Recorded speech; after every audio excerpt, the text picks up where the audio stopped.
Welcome to Cyclops is Waiting for Me, an X-Men animated recap podcast with X-Men 97, Season 2, Episode 3. That's a lot of numbers. Here's one more titled Rise of Apocalypse Part 1.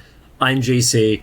And I was telling Rod before we started, I accidentally messed up the script title in Google Docs, and they were called X-Men 91 originally, but that has been remedied for the most part.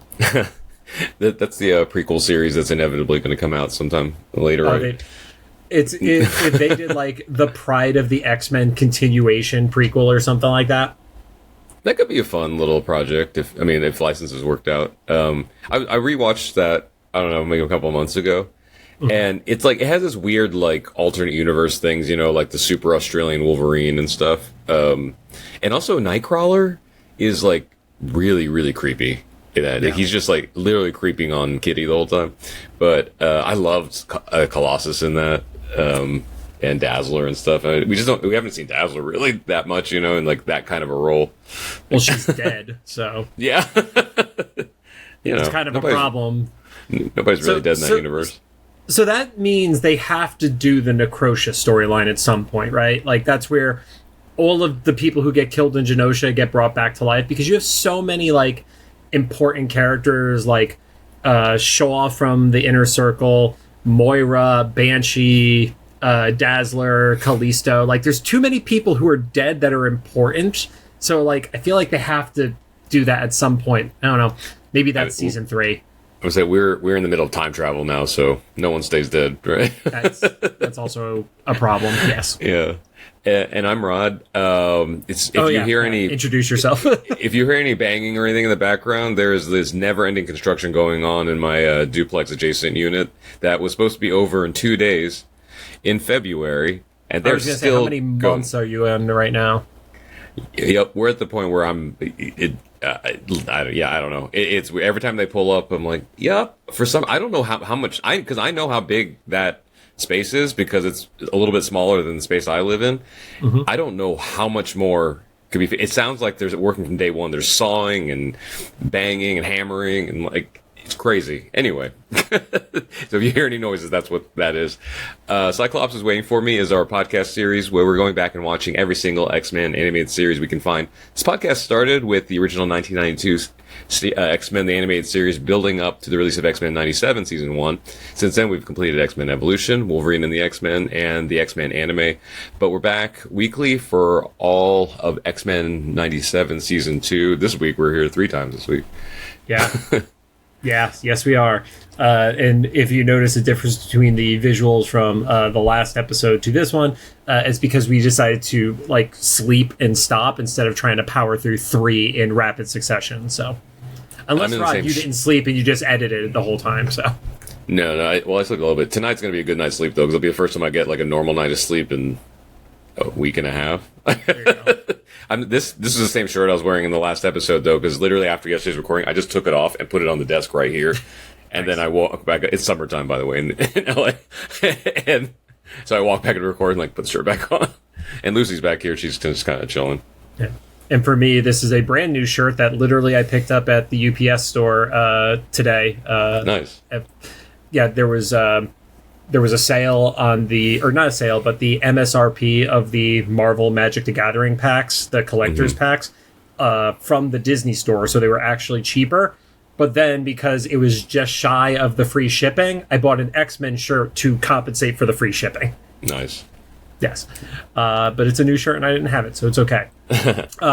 Some quick reminders. We are a recap show about an episode that isn't even a week old yet. There are going to be spoilers. If you don't want it spoiled for you, pause the podcast, watch the episode, and then come back. Don't say we didn't warn you. We are currently not sponsored or affiliated with Marvel Animation, Disney, or Disney Plus in any way. And don't forget to follow us on social media at Cyclops IWFM Pod on Instagram, Threads, and Facebook. So today we are talking about Season 2, Episode 3, titled Rise of Apocalypse Part 1. It aired on July 1st of 2026 alongside episodes 1 and 2 as part of a 3-episode premiere. Currently sits at an 8.6 star rating on IMDb. It is 0.1 higher than the previous 2 episodes. And I respectfully disagree. Okay. I don't think it's a bad episode. I think it's an 8. I don't think it's an 8.6. It's tough because I still, I think I had mentioned something about like a vision with pyramids and a brick in like the first episode or second episode, and that was this one because like we most people would probably binged all three at the same time, and so like it's hard for me to separate the three episodes. Fair. I feel like because it is a 2-part episode, like maybe after watching part 2 and the payoffs we get from it are going to help it, but like I feel like it just kind of got like an extra point because of like violence and like blood and stuff like that. Like it wasn't that it was bad by any means, but I was like, of all three, this is the one that is the highest, and it's the incomplete story. So that's interesting. Yeah, I know one of the things that kind of like made it stand out to me though was like I'm not used to seeing Apocalypse before his origin story. Like, and so it was just kind of wild. Like, it almost, besides his mouth markings, it almost just registered as a different character. Right, and he's also not in a suit the entire time, and you're seeing this massive, young, jacked up mutant. Like, so I could totally see having like a more dramatic change on him, especially, you look at episode 1 where it's future Apocalypse, who's literally just like dude in a coffin, essentially. Yeah. He's Dracula recharging. Yeah, exactly. I don't think I ever thought about it from the perspective of him just like being like a Dracula coffin scenario. That's pretty good. I was gonna say he's kind of a vampire, right? Because he like sucks the life out of society for a while and then like goes into sleeping for how long? Is like 100 years at a time or something? Or he has to go in every 100 years. I can't remember what the... Yeah, I can't remember how long it is. I know he has to go in every 100 years. I just can't remember like how long he's in there for. But it seems like a substantial amount of time. I mean, enough to charge him up for 100 years at least, right? Yeah. So, which still gets me like confused about his powers just a little bit, because like I read a little bit after I asked the question last episode about his powers. It's like, oh, he has the power to regenerate. I'm like, I guess the Lazarus chamber is just to assist that, because it doesn't seem like supernatural if it's... I don't think I ever really thought about it until now, but the Lazarus chamber, and then there's the Lazarus pit from Batman. That's where Ra's al Ghul like does his like recharging when he's near death and stuff like that. Wow, comic book writers just stole so much shit from each other. Well, it's the Bible, right? It's the biblical reference. Well, yeah, I mean, they also stole from the Bible, so... Yeah. Why is somebody beeping outside my window right now? Fuck off. Probably for the same reasons these douchebags are hammering for like the 6th consecutive month. Yeah. Jumping into the episode itself, we start with the Previously On. This one is voiced by Magneto, and I just love the fact that the Previously On changes with who is like going to be a central figure in everything. Yeah. Quick note for those who didn't realize it, though. The voice of En Saba Nur and Apocalypse, once he's transformed, are different people performing it. Because it's a younger actor who I wasn't super familiar with doing the En Saba Nur voice. And then it is, oh my god, why am I blanking on his name? The voice of Xavier. Ross McQuaid. Sorry. Yeah. Ross is the voice of him in Apocalypse mode. So... Nice, so at one point, it's just going to be an episode of Ross yelling at himself. Right? It's like David Arrigo Jr. Just eating up the scenery against himself. Yeah, exactly. Yeah. So in the Previously On, it's the school being decimated. Forge and Bishop doing the exposition drop. It's not where they are; it's when they are. And you get the big Egypt reveal and Magneto saving En Saba Nur from those Horus. Horus is the bird god, right? We talk about the Egyptian gods too much for not knowing who fucking any of them are, Raj. Yeah, I don't know any of that. That's not sure. Let's go with that. It sounds right. Yeah. One episode should just be us learning about Egyptian mythology, so we stop messing it up on this show. Goes right into the intro, and you get Magneto, you get Rogue, Beast, Nightcrawler, Xavier, and then they added specifically, and I think this is going to be referenced even more in the second episode of it, Bishop falling through the time stream, which I believe was from the Beyond Good and Evil episode, was where that specific animation Breakout is supposed to reference. That's the one he runs into Hidden Kang. Yes, exactly. Which would reference this episode, I guess. Yeah. And then this one is the part that is going to lead to the most speculation online, at least from what I've seen so far. You have the shot from the finale where Xavier does the mind blast thing to Magneto. And then because of the theorizing that is happening around Onslaught already, that is the moment that starts the Onslaught stuff, essentially. So, so the future team is back. They're in the war room. And Forge is basically questioning the success of the plan because I guess if you have time travel devices and you say you need to meet up at a pretty specific time, you can't really be late for it no matter how long it takes you to do it, right? Yeah. And also, who's paying the electric bill? That shit still works.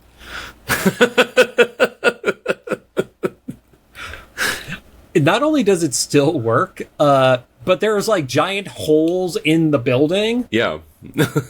And it's still like running properly. So I just take it that war room, even though in the original series we saw it like on the perimeter walls of the mansion, is like a panic yeah, because room. of the weird Sabretooth through the wall episode shit. Yeah. Oh, and it also changes constantly through the series, but this is kind of like implying that it's like a panic room situation that's somewhere like maybe underground or something, like where there's backup power and like there haven't been holes blown into it and stuff. But I don't know. A little bit more like the Evolution war room that is like very safely underground kind of scenario. Yeah. Something like that. Yep. Cyclops is like, all right, well, let's go to the past and get them. Forge gives the deniability that there's no way to pinpoint exactly where they are. And then Storm and is like, well, we just have to have hope. The because woman of course of faith. Storm believes in hope. Yeah. Yeah. Yep. Goes all the way back to ancient Egypt, and Apocalypse is watching the big dome. I get why they're doing it because they're trying to make it not be historically accurate. It's just really weird to see like the Egyptian skyline and then a big giant dome because that's never been a part of like Egyptian lore or architecture and stuff like that. So yeah, I guess records just forgot that happened. You know. I'd seen some other well, that's the whole thing though, right? Is like this is like a weird like alternate timeline that kind of implying that's going to like get erased at some point because I don't know. Because like they're talking about all this technology that comes from the future. Because even though they're like in 3000 BCE, there's like robots and shit, and I saw some other online people talk about how everything looks suspiciously celestial designed, which is like I kind of like that. Like, well, to jump ahead a little bit, they're talking about finding the ship from the people from the stars. Yeah. What does empower Apocalypse in the comic books is celestial technology. That's part of what upgrades him, essentially. So yeah. So it is a foreshadowing. Yep. And then it could just be the whole theory about like, Dark Ages and Lost History is like after this ends in some big epic war and the survivors aren't able to translate it to something that, people will understand over time. And it's like, oh yeah, there's a big massive explosion. So there's nothing left for us to go after. I kind of see that though now, especially because, we're in the age of like cloud data storage and stuff. And I was like, all it takes is for like 3 redundancies to drop at the same time and certain stuff will be lost for forever. Yeah, like if the Amazon servers go away, because people don't know, like Amazon servers run everything, like streaming services, your stuff on your phone and everything. But AWS, man, it runs the world and people don't know about it. And people only know about it on the days that they specifically go down because then like random apps stop working. But it's like if those go out and my personal hard drives rot away, like we didn't exist. So I like now I can kind of see how like when they say like Atlantis, the lost city, I was like I could kind of see that being a real thing now and like had disappeared because like if they reached the point that we did and then it just wiped out their data, there's just nothing left, but a bunch of buildings. And then we start to see a relationship got built between Magneto and I'm just going to call him Apocalypse. Apocalypse, just for saying it. It's just quicker. So you get the confirmation that he's the first of his kind. He's aware of it. And they have like a lot of this back and forth around like, before meeting him, he felt like he could only dream about survival. Magneto talks about, that's just what the oppressors want you to think. They actually do fear you. And then it's talking about how only those who have gone through struggle understand the true value of power. And I mean, I have the same concerns around this that Xavier pulls later in the episode. Is like, you're already in the past. You're fucking with the timeline. You're directly influencing somebody in the timeline. Like, how does that not, like, butterfly effect and totally change what the future is going to be when you go back? And I kind of no. I kind of see Magneto's point, though, because you have to remember that from his perspective, he had, like, just left Genosha in that whole massacre. So he's just like, we're fucked anyway. Like, yeah. What's the harm in just trying? We have this weird opportunity to try something else. So the movie Butterfly Effect didn't come out until after 2000, right? I think so, because I was in college, I think. Yeah, so he never watched what happened every time Ashton Kutcher tried to fix his mistakes and just proceeded to make the world worse and worse for everybody he knew. That's my takeaway. I get it, but I guess, like, just Magneto specifically, he's kind of been through this twice now, once as a child, absolutely. And then with Genosha, I think, and for him, I think Genosha was like, that was the end of hope. Like, he would have gone down with that ship, but like, yeah, I don't know. He's probably just like, fuck it. Like, because he's everything. He flips everything. He tries Xavier's methods. Like, I mean, he literally, like, in the finale, declared war on the world. It was just like, fuck it. Let everything die right now. He did not care. Yeah. So, then you get the reveal of the, I didn't write down the name of the group. Was it Sandstormers or Sam? I think it was Sandstormers. Yeah. Yeah. Riding towards Ramatut, which we've all said to death already, is Kang. There's this, like, technical map going, and then you see the external, and I actually found out her name is Chandra, or Chandra. Not sure how to say it. But she is voiced by Deborah Wilson, who most people know from Mad TV and every fucking video game in the last, like, 15 years. She is a voiceover artist in it. It's amazing. Nice. Good for her. She's in 7,000 video games right now. So awesome. Yeah. And then the voice of Ramatut is Q from Star Trek, which nice. I didn't write down his full name, but that is Q from Star Trek. And then Baal, who is Apocalypse's, like, mentor guy, is actually Worf from Star Trek. Oh, nice. Okay, just staying in the sci-fi realm. So, I guess, is this implying that the external then had some ulterior motive in the Externally Yours episode back in 92, or the 92 series? Because if she exists... She exists, like, throughout time. Yeah, but if she was a servant of a Kang variant, and then is receiving tithing from a random swamp, from these two camps of, like, thieves and assassins and stuff. Man, like you were saying, like, they're bringing in Gambit people. So, like, I don't know if she, like, I don't even know what her role would be in this Gambit thing. Same. I don't know enough because she's a part of a group called the Externals in the comics. So this is definitely, like, having some sort of inspiration crossover. I've never read the Externals, though, so I don't have, like, any level of, like, even guess of what the historical connection is on there is beyond what we've been talking about here. So there is a quick comment that Kang gives around, like, it was only a matter of time about Apocalypse attacking. And I don't know if that is, like, a red herring of, like, because he's lived throughout the cosmos or the eons and centuries and stuff like that he's referring to, like, he knew this was going to happen, he just didn't know when, for Apocalypse as a whole, or if he's kind of, like, blissfully unaware of Apocalypse and it's more of the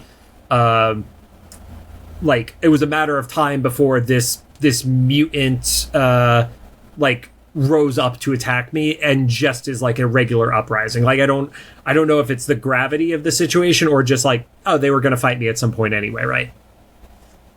Yeah, he figures he's like a giant dome in the desert. Someone's going to come at some point. Yep. And then he sends General Logos to stop him from getting to the temple. And General Logos is actually voiced by Chris Britton, aka Mr. Sinister. Nice. I also kept in my notes kept saying Lobos because I'd just seen Supergirl, and I just rewatched it. I was like Logos. Was it with a G or with a B? Because the way he pronounced it, I thought it was a B at first. Oh yeah. In the captions it says G. Oh, it does. Ah, the pronunciation fucked with me on that one then. Good. And then you see a little bit of a pullout where there's robot guards in addition to these like snake men.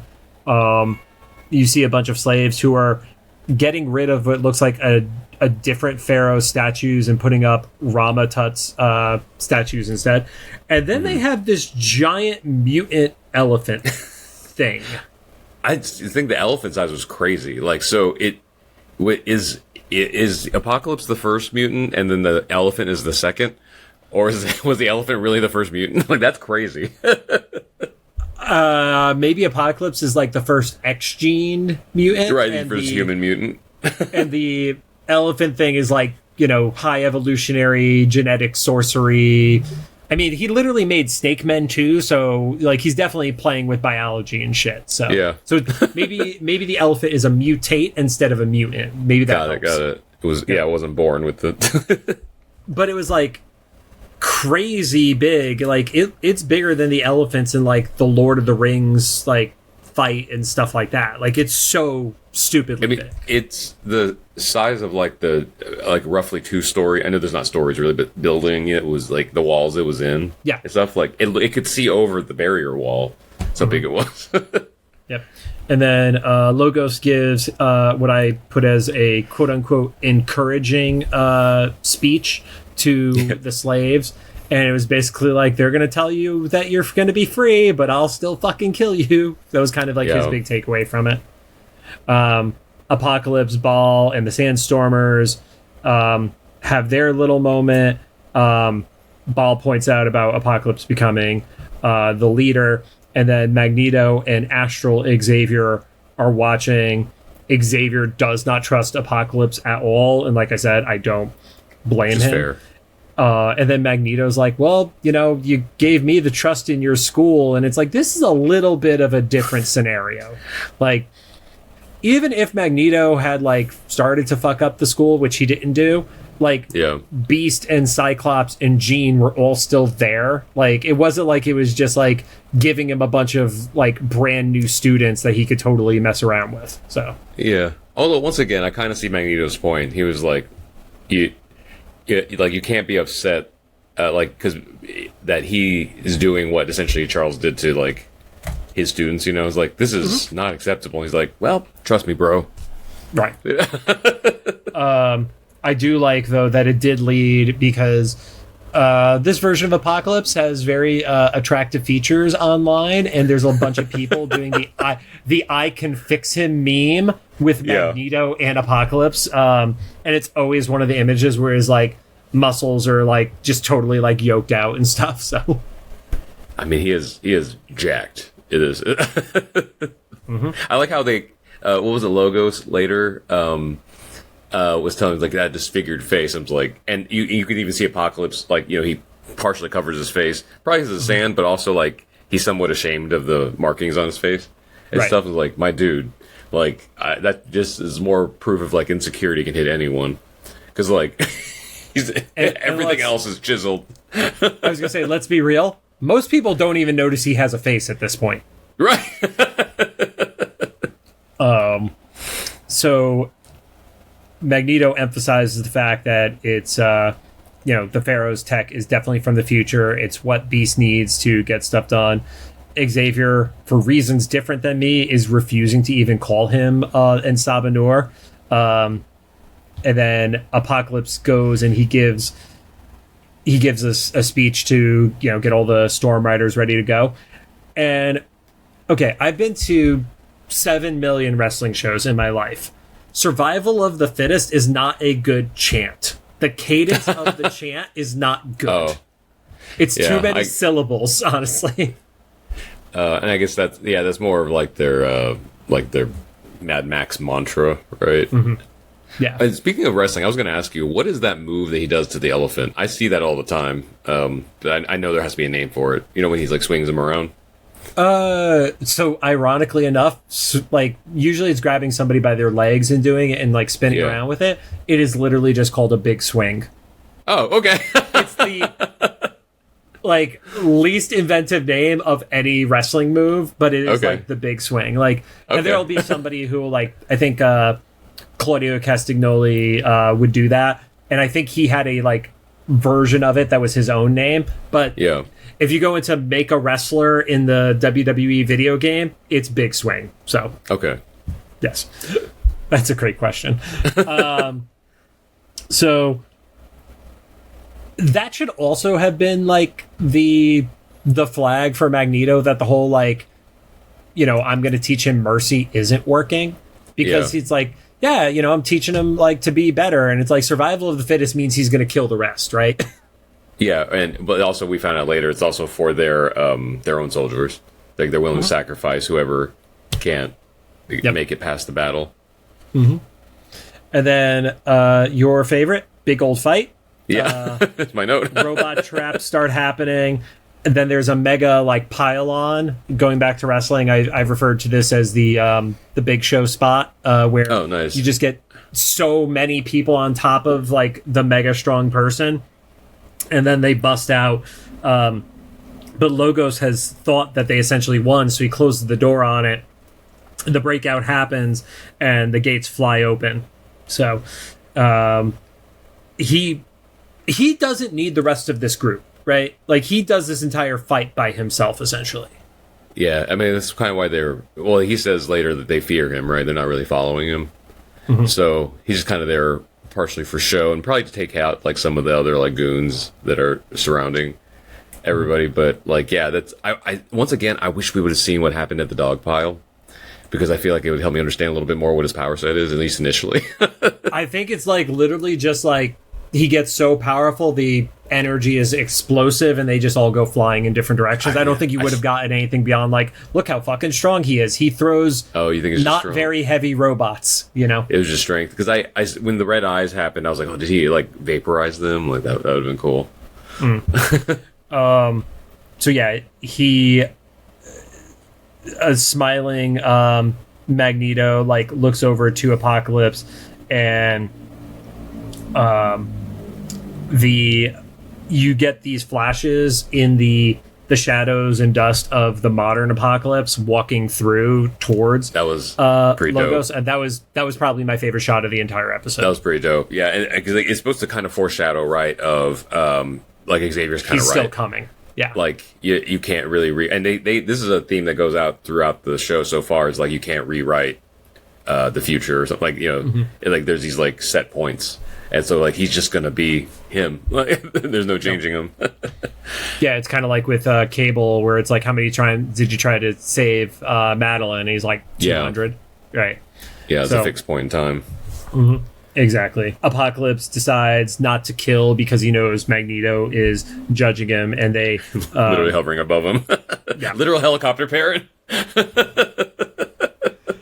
Like right above. You see Nightcrawler has gone back to where Xavier and Rogue and Beast are, and has some of these parts, and Xavier is like, oh yeah, you nobody saw you, right? And then Nightcrawler gives the like, there's a bunch of robot soldiers running around. Do you think a blue demon is really gonna like flag on people's radar at this point? Yeah, not to mention the big giant energy dome in the middle of the desert.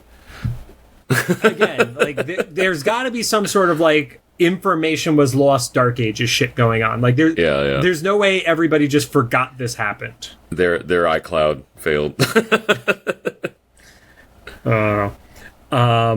Beast is working on one of the robots to power their their mechanism to get home. It explodes. He's pissed. And then he's basically like, kind of shit talks the Pharaoh's technology. He's like, how is it so advanced but also so primeval at the same time? Yeah. Which is like, kind of fair, because it's like Star Wars tech, right? It's like, wow, this is light years beyond the our future, but also like everything's dusty. Yeah. Right. Isn't that a thing from like one of the Mandalorian seasons, like the woman who could repair like the droid or the ship or something? She literally is just like punching it with a wrench. Yeah. Yeah.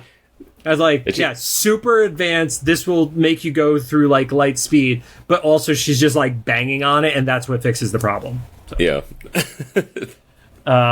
You get a little bit of Kurt kind of feeling like Storm, because he's like, well, maybe people aren't meant to mess with time, which is a weird thing to say when you have literally been sent through time. Through time, yeah. And you have multiple team members who have gone through time before in the past too. They're convinced as a group that Logos is going to be the key, and then you find out that they've been like holed up in this like little room that is like a secret passage. Yeah, it's kind of like whenever you watch Indiana Jones and he goes to like one of the pyramids, and they're like, oh, look behind this, the hieroglyphics and stuff, and you push the button, and it's like that thing. How they found it, I don't know. Nightcrawler, who knows? Because there are people who are literally living in like holes in a cave, like a few feet from them, but they're inside a temple that has mechanically operating like doors and stuff like that are hidden doors too. And then I do love the phrasing of like, we're basically trusting our oldest adversary and our most merciless one at the same time. Yeah, but they're enemies. It's like it's a nice like escalation from last season where we just have to trust Magneto. Now we have to trust Magneto, and it's like this like scourge on there, because Apocalypse just kept coming back in the original series. Yeah. Now it's like I mean, Apocalypse was originally supposed to be the series finale had that fifth season not gotten renewed. So yeah, everybody's returning to the mountain base, and you get a little more of the back and forth between Magneto and Apocalypse. He now feels like he is no longer being viewed as just a monster, but also being viewed as their leader. Apocalypse wants to still kill Logos.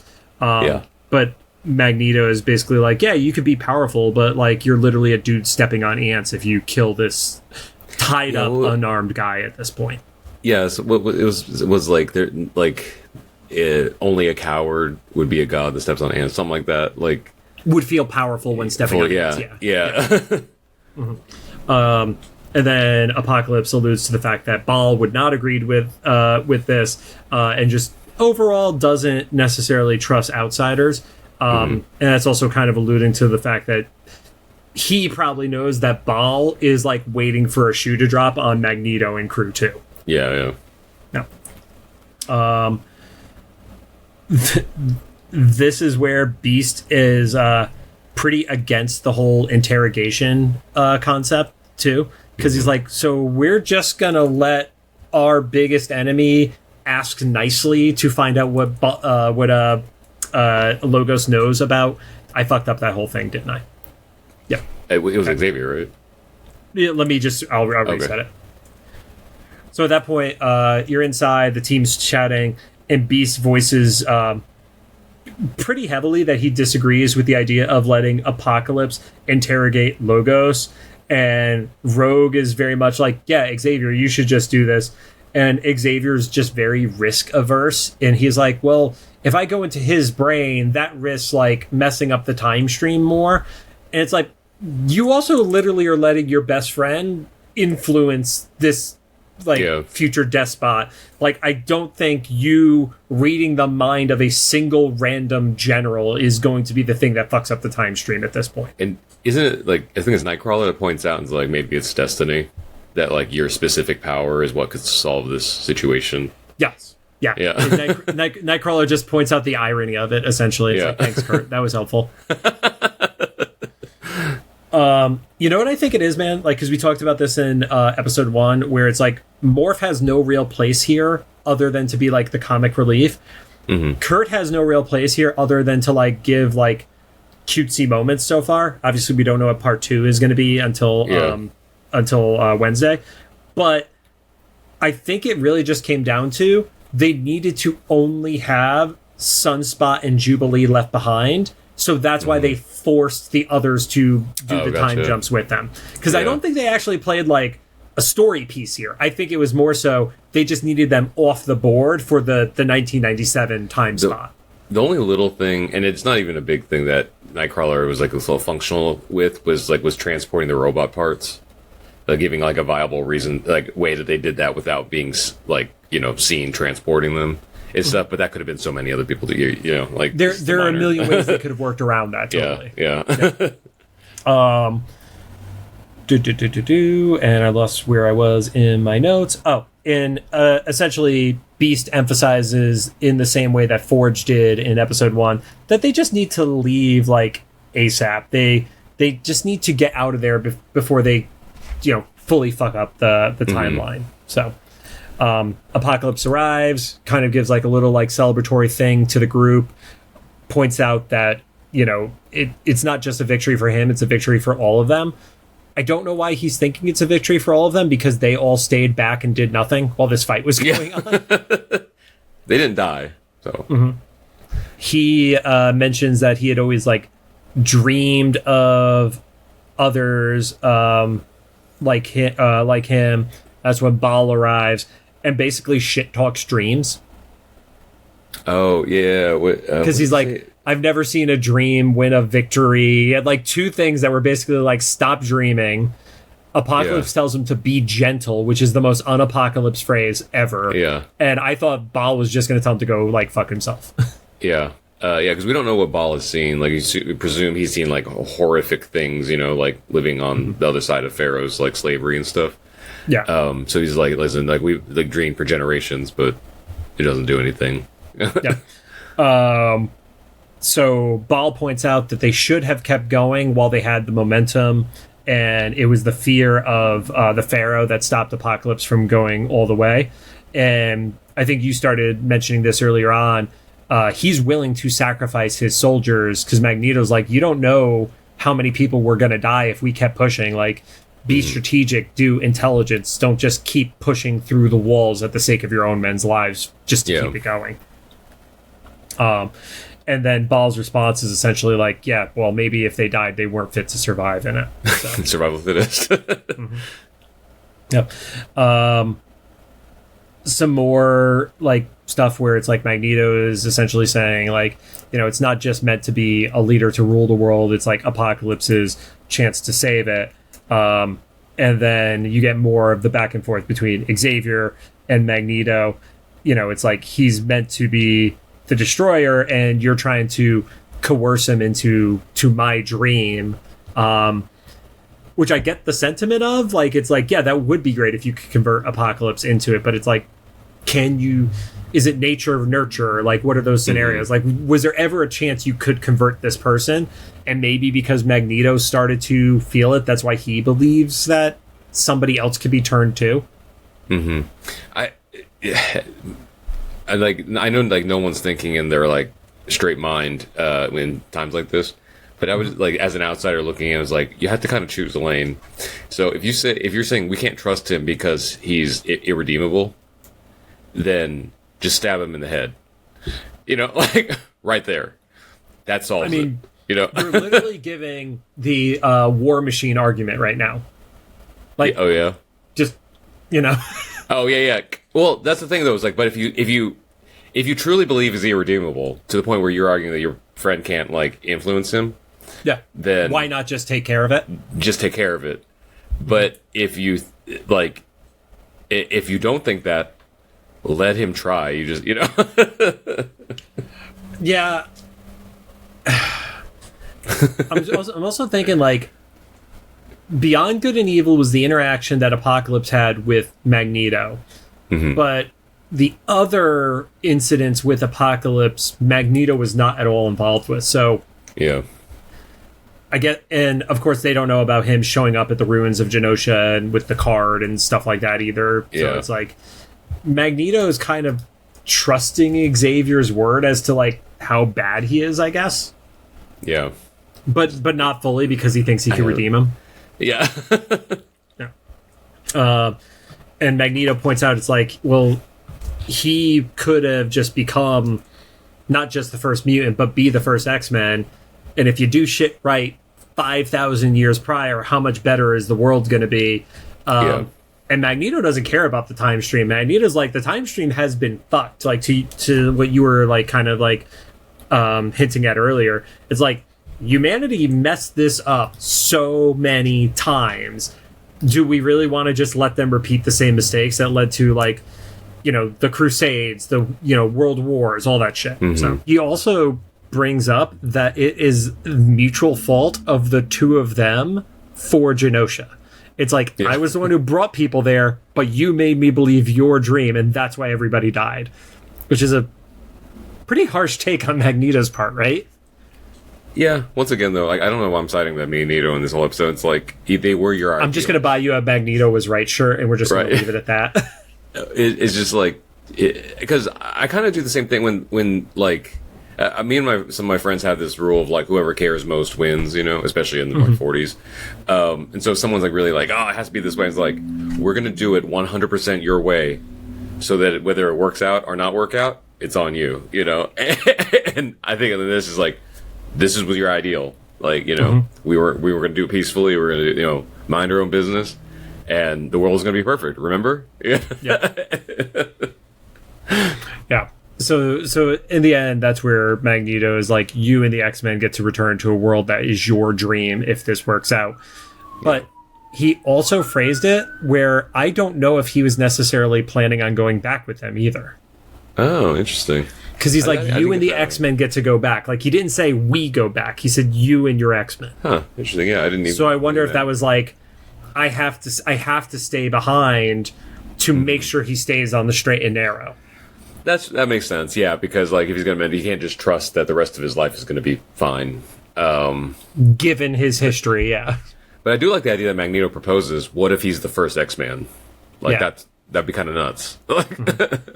Although, I think he's messing up the timing a little bit, because to be an X-Man, technically, Xavier has to exist, right? So we got a few centuries.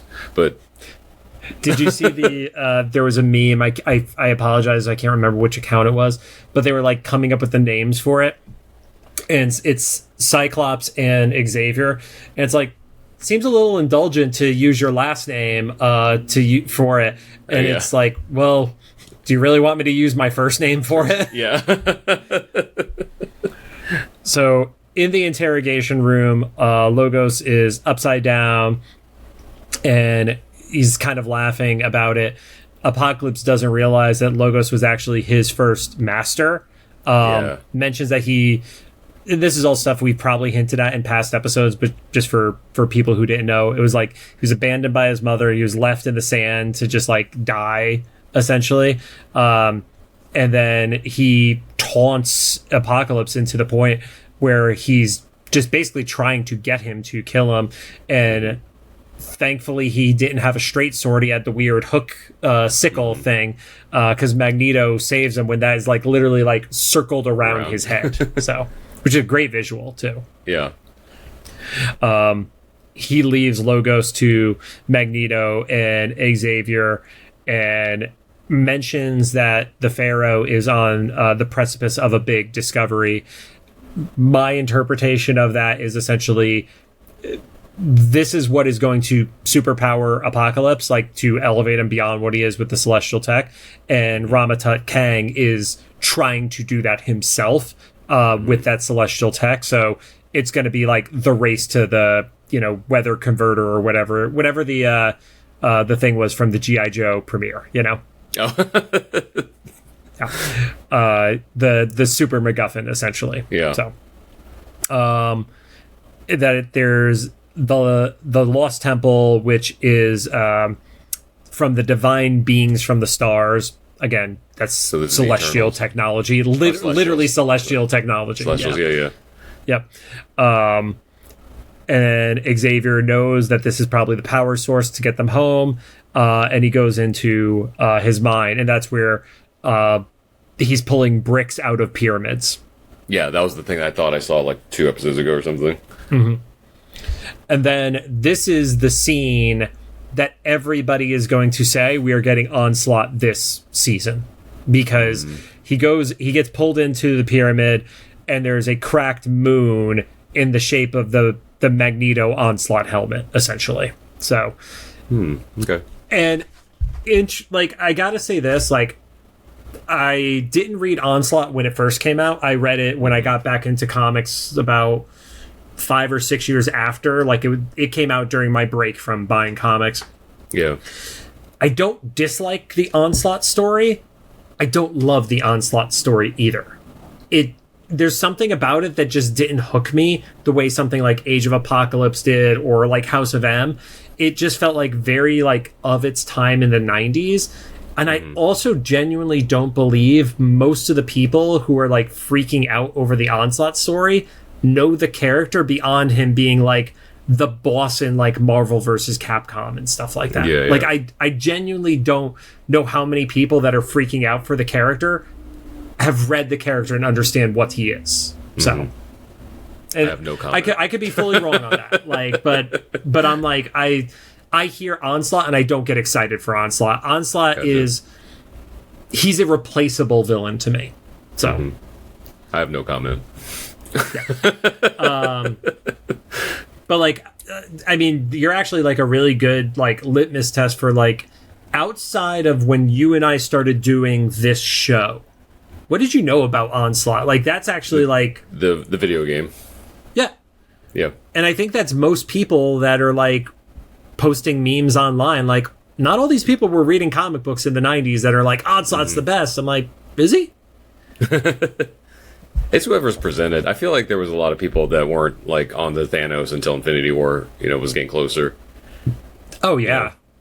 Because like he was kind of like he was a villain. I remember as a kid, like vaguely, but I mean I don't know if when I was a little kid would have like thought that Thanos was going to be like the ultimate thing of like the biggest movie that ever happened in history. If you were not, if you didn't read the original Infinity Gauntlet in the 90s, like there's no reason to think he was going to be the big bad. Yeah, like I mean, there's the whole story in the mid 2000s for Annihilation, where Drax literally just like punches a hole through his chest and kills him. Like, nice. And it's like Drax at the time is like, the Guardians are a C+, B- team at that point in the cosmic story, which is lesser than the X-Men, lesser than the emerging Avengers story with like House of M, like all that stuff. It was just like, yeah, like that's totally what it is. But there's just this aura around. I don't know. It's just because he has a really cool design, and that's why people have such like, love for Onslaught. But I just personally, it doesn't hit me the same way as a lot of people do. So gotcha. Yeah. Yeah. Then he gets dragged under the sand in like this hourglass, and then this entity, for lack of a better term, because I legit don't have theories as to what this thing is, but there's this like eye that's sort of like a black hole. And it was on the tide that crashes all the rocks to the eternal shore. So it's like all this metaphysical shit, and That's a paraphrase of what Apocalypse says in the original series, though. I think that's was it. I don't remember that. So if you do, Apocalypse says something similar about crashing on the shore and stuff. So I was thinking, like, is this Apocalypse, or is this just where Apocalypse got that from? I kind of because he talked about like this is where everything ends, and he's the beginning of the end. Yeah. With my limited knowledge, I just kind of like thought about Loki and like that Kang. Since we already saw Kang in here, is like, is this that Citadel? Oh, He Who Remains, thing? Essentially. Yeah, is this that like area? If it's the end of time, I don't know. Well, the temple, and I made the mistake of not looking it up, but the temple that you do see, it reminded me of the temple from Beyond Good and Evil, where that's essentially his base, and it looks like just a visual update to that. So, it's kind of like the one at the end of time, whatever that ends up meaning. And then the voice says, "This is where he is where the end begins." Don't know if that's specifically referring to Ramatut. Don't know if that's specifically referring to Apocalypse or a third entity. And then Xavier gets kicked out. Mm-hmm. I assume that meant Apocalypse just by the virtue of what his name would become, but like, Xavier doesn't feel like at that point. So he's kicked out, and it's him and Magneto.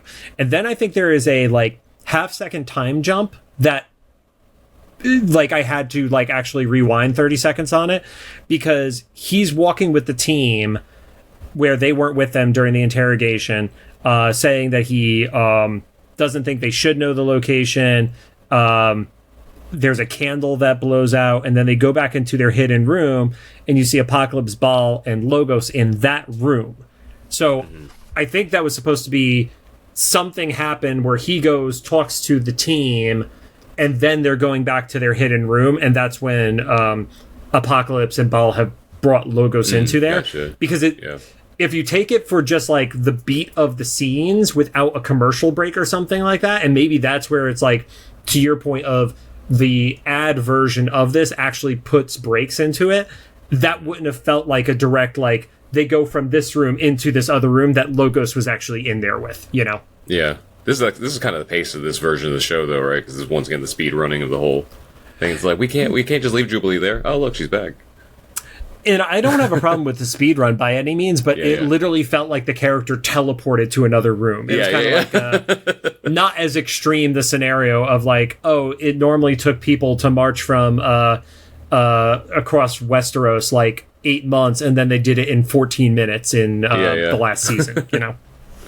So they, you know, they're there. What? Oh, I got through almost 3 full episodes, Rod, without having an issue with my notes. Something. Is it time jump? I don't know what that phrase is. But essentially, a bunch of accusations are popping up. What have you been doing? You've been pulling all this technology. You were building a weapon against me. Xavier is... Oh, that time jump comment was me saying to point out that there was a time jump between the previous scene and this one. Yay, we figured it out. Apocalypse is even holding the X-Men logo from one of their uniforms in his hand. And it's like, oh, we're just going to burn that into this young guy's memory that he's going to hate this for the rest of his existence. 5,000 years later, this little X logo is still pissing him off. Yes, first big betrayal with somebody he trusted. Yep. Yeah, and I mean, because he was never betrayed by the Masters because they were always pieces of shit to him. Baal was always encouraging him to go to war, so it's not like... As awful as the other two were, they were always honest, you know? Yeah, they were consistent. Yeah, and then Magneto, to En Saba Nur, like, Magneto might as well just be an X-Men because he's with the crew, you know? Yep. So, big old fight happens, and you get the reveal that Bishop has been hiding under the cloaks of one of these, the Sandstormers. But the big old fight starts because he, En Saba Nur beheads Logos. Yes. Sorry, I did. Yeah. Especially after talking about how this episode got extra points probably because of blood and stuff like that. Yeah.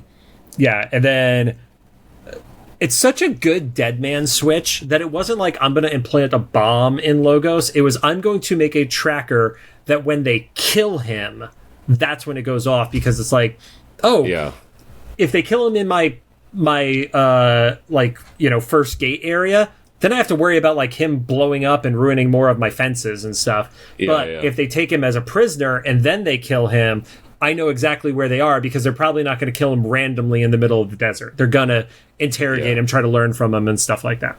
Yeah, it almost looked like there might even been like a visual component to it too. They didn't show any of that, but I could, like, because it was in his eye, I was like, oh, did it send him like some visual confirmation too or something? You know, that'd been great, kind of crazy. Maybe, yeah. At the very least, it was sending a beacon, and then Lord knows what else was going back to him. Yeah, was he watching the entire time? You know? Yeah, there you go. I mean, that would have been crazy. But the beacon thing is kind of interesting because I feel like that was the original timeline for before Jonathan Majors got fired. Because remember at the end of Shang-Chi and the Ten Rings, the rings, they said, "Oh, they're emitting a beacon." Like, to what? I feel like originally it was supposed to be to Kang. Whatever the rewrite's going to be for Doomsday, because they said a beacon, right? And then thinking Ms. Marvel, they said the same thing. It's like her bangles were like emitting beacons or whatever. So it's like maybe this was supposed to be like the reoccurring theme was like it would beacon to Kang. I don't remember it from Shang-Chi, but I do remember it from Ms. Marvel. So that's yeah. Shang-Chi. Damn it, Rod! Stop solving the MCU. It's the after credits because it's when like Captain Marvel and Wong and stuff are like, it's emitting a beacon. Like, to what? Mm-hmm. And then cuts to black. And it's like it was probably going to be a Kang story at that point because the director of Shang-Chi was supposed to do Kang Dynasty. So it would make sense. Like, mm-hmm. So. Bishop is like, cool, we got to get the F out of here, and he has like the bracelets for everybody else, but at that same time, back to the 90s. Oh yes, there. Actually, so the gold missile thing starts off first, and then it's the back to the 90s line. Yeah, the 1990s. Yeah. I love it. Yeah, not just the 90s, specifically points out the 1990s. Yeah, I guess it's fair if you're in like 3000 BCE, you have to specify which 90s. Yeah. I mean, it could be to the 1890s to see the origin of Mr. Sinister, right? Yeah. Yeah, and Xavier has kind of like, well, the time to redeem Apocalypse is over. Sorry, Magneto. Yeah. You fucked up. Apocalypse gets back up and looks like he's ready to throw down again. And then the beam hits, leaves this like massive smoking crater, and you don't know what's happened to anybody. Obviously, people are not dead, or all those other shots that we've seen from the trailers to the rest of the season are fucked. I also don't think you could genocide the X-Men that quickly in rapid succession. And it ends on a laughing Rama Tut with the to be continued on it, because this is a 2-part episode. So we have two-part episodes this season, this one, and then the finale's 2 parts, I believe. I think so. Yeah, I think so. I think so. I think that's right. The graphic I had you make. So yeah. Yeah. I mean, I like I was saying, it's not that I don't like the episode. I just don't know if it was necessarily better than the previous 2. So I guess we'll see. Do you think? I wonder how many of those reviews are from people who saw part 2, because I think the Tribeca and possibly the Disney lot screening was the first 4 episodes. I think the Disney lot screening, I think, was only 2. I was only 2. Okay, I know that the film festival, and I heard everybody come out of there saying they watched the first 4 episodes. But on IMDb, there aren't ratings for 4 yet. Oh, okay. I don't know. Yeah, I'm trying to get the benefit of the doubt. No, totally. Yeah, it could just be once you've seen all of it, it feels better. I mean, I think I still rated it a 9 on IMDb to like, if I'm gonna rate, like, I'm gonna lean higher on it to counter just like random trolls and shit like that. So yeah. Also, it's so fun. Right now, the trivia is so light compared to what the trivia was on the first episodes of last season. Like, I think between the 3 episodes, there are only 4 pieces of trivia between all of them right now. I mean, right now it's mostly like characters, right? Like, for the most part, the storyline's kind of stuff. Yeah, the storyline's kind of just going straight forward right now.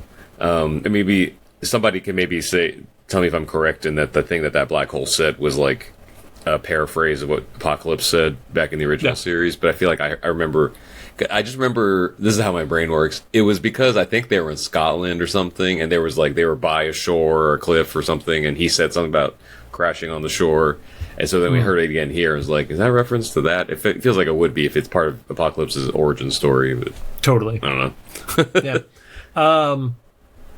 I also just think it's interesting because it's like everybody is going to to Facebook with memes and stuff like that, and that's how we got like the list of all of the mutants from episode 2. And then it was, there was... I found Jeb for the final Horseman by myself, and then through him, one of the wikis, I got the other names for it, but it's like those are... It doesn't even say what comic run the final Horseman came from on the IMDb trivia. It literally is just like, these are the names of the people.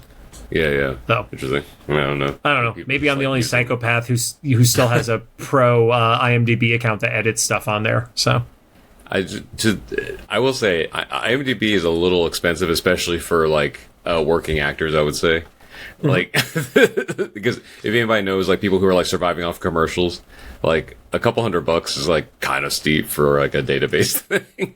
My biggest problem is I don't want anybody messing with my TV credits, even though my TV credits are more than 15 years old at this point. I still want, like, if you put my name in, I don't want somebody else being able to mess with it, which unfortunately had happened, which is why I paid for it in the first place. Yeah. So, I'm just saying, like, in the general like, as far as like the great populace, like putting stuff into the show and like in the notes of the show, it's like, I feel like it's thinning out as like acting work is getting replaced by AI. And the AI is not good at pulling trivia, so. Yeah. Rod, any closing thoughts before we wrap up and get we actually get like a 6-day break or 5-day break before we record again, so there's that. Yeah. No, I still enjoyed it. Like I said, I'm not used to seeing Apocalypse in his, like, kind of like thirst trap days. So like this is really interesting for me to kind of see. It's like, because at least in this continuity, it feels like his origin story was inevitable, and it was because of Magneto and the X-Men, which is like such an interesting concept that like, because it kind of continues this theme of like the X-Men create their own enemies. Yeah. Yeah, it's like if Xavier had pushed harder on Bastion's parents, maybe he wouldn't have genocided Genosha, Something, yeah. Or if they would have like stayed out of Ep-7 whole Sandstormer camp and stuff, like maybe he would have been a terrible person, but not like an immortal, like tyrant. Like, so basically, you're saying all of this is the fault of Phoenix for sending them to the past and future at the same time.